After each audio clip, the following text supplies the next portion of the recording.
appartements, Ok. un lot de 15 et un lot de 5. Moi, j'ai 23 ans. C'était une SCI et pour des raisons de santé, en fait, c'était mon papa le gérant. J'avais des parts, mais en fait, à l'époque, j'étais pas majeure au moment de la création. J'ai signé en fait un bout de papier chez le notaire sans trop savoir ce que c'était à l'époque. Et du coup, je me suis retrouvée toute seule à la tête de cette SCI sans m'en être jamais occupée en fait. Enfin, sur une journée, pardon, j'ai dû avoir 80 visites pour tous les appartements. Donc derrière, après, rentrer à la maison, bah, forcément, on a 80 dossiers. Grâce à leur niveau, j'ai vraiment appris et découvert quelque chose qui me plaisait. J'ai découvert en fait la formation complètement au hasard, hein, c'est ce que je te disais en scrollant en fait mes vidéos, dans mes vidéos sur Facebook. Du coup, c'est à ce moment-là que je me suis dit que ça pouvait être un super bon moyen en fait d'apprendre à gérer correctement ces appartements et que pour le côté investissement, on verrait plus tard quoi. C'était pas du tout le but. Dans un premier temps, ma démarche elle n'était pas là-dessus du tout. Mieux comprendre la gestion avant de le mettre en place, la comprendre tout simplement parce que je me suis retrouvée avec 20 locataires puisque tout était loué. Mais voilà, c'est cool. J'avais même pas l'accès au compte bancaire à l'époque. Donc voilà, Ouais. c'était un peu compliqué. Un mois après avoir rejoint la formation, tu décides d'acheter un immeuble qui deviendra un immeuble de 15 appartements. Tout à fait. Ensuite, est-ce que la formation t'a beaucoup servi? Alors pour la recherche des locataires, oui, elle m'a énormément servi. J'avais jamais cherché de locataire. Moi, j'avais eu 20 appartements avec des locataires. Ça me tombait tout cuit dans le bec en fait.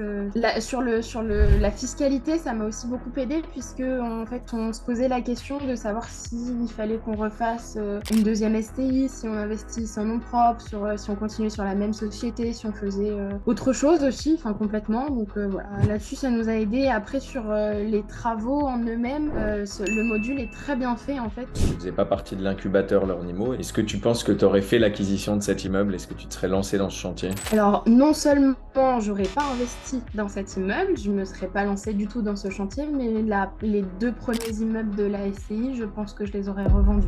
Déjà, ça m'a permis de comprendre la gestion sur les deux premiers immeubles, puisque c'est ce qu'on disait, je suis partie de zéro. Et est-ce que tu as un conseil à donner aux personnes qui hésitent à se lancer, à se faire accompagner pour se lancer dans l'immobilier? Il faut pas avoir peur de se lancer, que c'est un grand pas dans le vide, mais que derrière il y a des super beaux résultats. C'est que non, faut vraiment pas hésiter. Alors au début ça peut faire peur, je conçois. Moi la première, je vous ai contacté quand j'ai eu le premier entretien téléphonique, je me lançais dans l'inconnu, hein, puisque c'était pas mon monde, c'était pas du tout quelque chose que je connaissais. Mais faut pas hésiter, faut se lancer. C'est vraiment une super expérience. Et alors, les objectifs? Alors, là, du coup, on est en train de voir éventuellement pour le quatrième immeuble derrière le troisième, éventuellement. Donc là, aujourd'hui, tu peux vivre grâce à l'immobilier, mais tu as décidé de pas arrêter ton emploi et tu risques sûrement de te relancer dans un autre investissement, mais c'est plus par plaisir et par challenge que par besoin. C'est pas du tout par nécessité, vraiment pas. C'est vraiment parce que, en fait, alors, grâce à, du coup, à la formation, j'ai appris à aimer la gestion locative. Faire les travaux, j'ai toujours aimé ça, mais j'ai appris à aimer vraiment le contact avec mes locataires. J'ai appris vraiment sur les 2 fois 15 plus 5, je suis en gestion directe, hein. Je n'ai pas d'agent, j'ai personne, je fais tout toute seule. Et donc, c'est ça qui te pousserait à en faire plus. C'est plutôt Ah, le plaisir. moi j'adore ça. C'est vraiment par passion parce que vraiment, grâce à leur niveau, j'ai vraiment appris et découvert quelque chose qui me plaisait dans cet investissement. Et s'il n'y avait pas eu la formation, je serais passée mais complètement à côté.